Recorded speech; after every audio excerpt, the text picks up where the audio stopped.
What's up, y'all? It's T-Turn. Welcome to Paradox Pokemon you didn't know you wanted in the Indigo Disk. It is just a month away, so we're gonna have some fun with this. And so starting us off is this one. Now there's a story to tell with this. As you can tell, there's something familiar about the silhouette. So it's got these yellow eyes, this long beak, and this blue gem on its chest. I think that should be enough to give it away, but it's got all the frills because it's a bird Pokemon, and then you see the rest of it.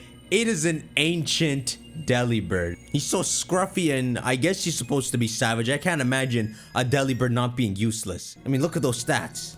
You telling me he actually descended from something useful? But all Paradox Pokemon would have that 570 BST, so I guess this thing would be a monster. Zapdos stats. So this is the discussion, right? Recently, the talk has been that maybe the Paradox Pokemon are all from the imagination and not time travelers at all. And we hated this theory around this time last year when it first started. But now it's starting to feel good, you know, so throw up Scream, Tail, and Iron Bundle if these are just actualizations of what Sadantura wanted to see. So the gist here is, like, after you beat the Indigo Disk DLC, if you could find one Paradox from the opposite version, but it's flipped around in your version. So its name is Terror Beak, and it's an Ice Dark type. But it's funny to put them side by side and see what evolution is implied. So the yellow eyes and bigger beak, they simplified, look more passive. And then that gem on his chest, it becomes his Santa outfit button.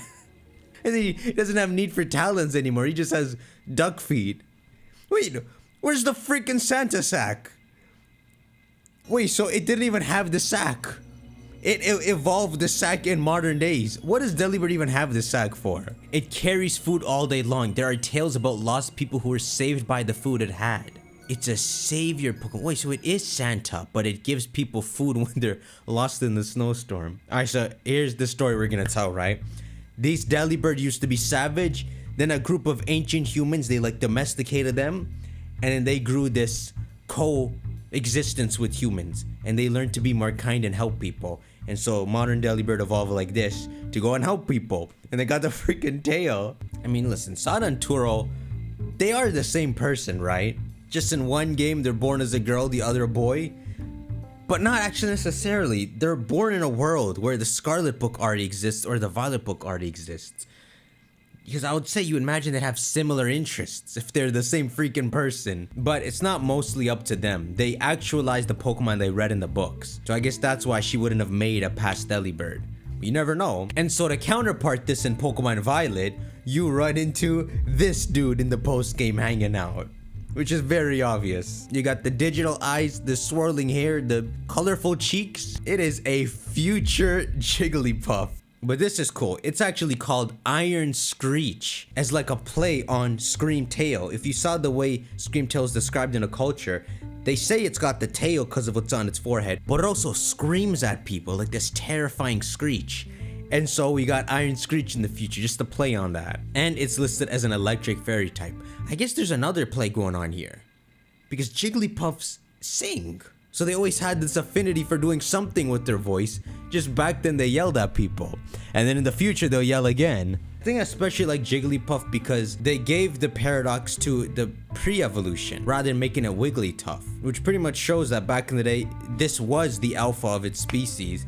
And it's because it grew weaker over time that it then found the Wigglytuff evolution. There's also one more cool take I have to show you for future Jigglypuff. We've shown this before, but it's this. We got the digital eyes, the long Scream tail still carries on, and this is what it looks like. It's called Iron Idol. You know, so again, playing off the voice, except instead of screeching, it's in the future in their weird ass digital world performing like some Hatsune Miku. Alright, so next up, we've gotten rid of the poo-poo paradoxes. Now let's get to something beefy. Look at this one. I don't even, you can tell from the silhouette, this guy looks like a monster. Let's try to paint the picture. So he's got a bunch of these red stones on his head, as well as these red claws on his hands and on his feet. But that's not actually its head, it's this giant white mane, which also carries on to its arms and legs. Even got stones floating on the side. But yeah, it's got these yellow hands and feet. What it really is, of course, is a past paradox of ALAKAZAM. This dude is massive. I mean, look at those ancient eyes. So this thing is called Ancient Mind, and it's listed as a psychic rock type.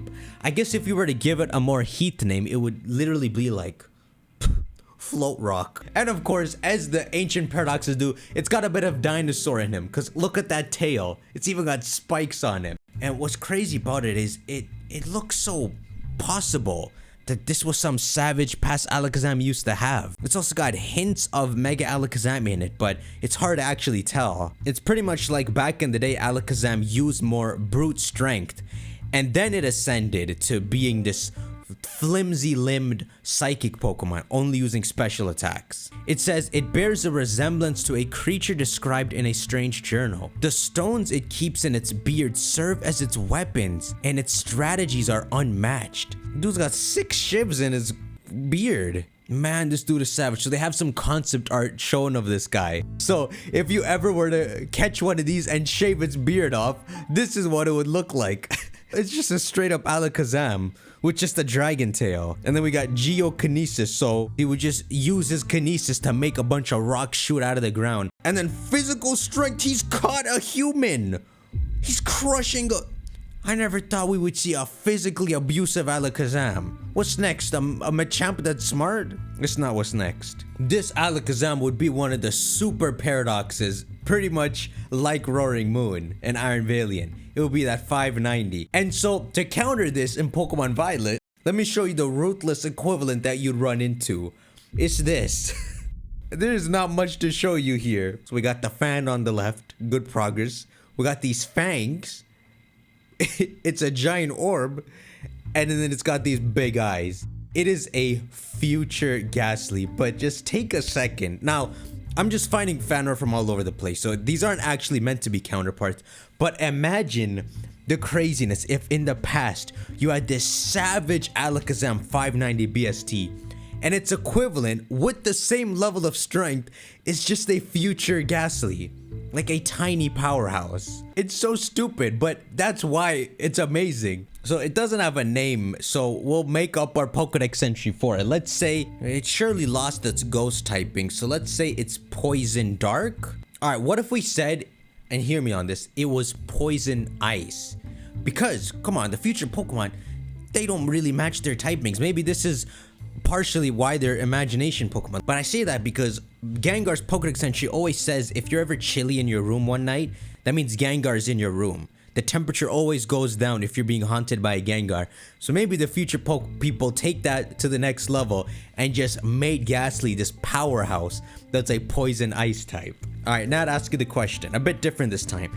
If these two Pokemon were real, as counterparts in Scarlet and Violet, which one would you pick?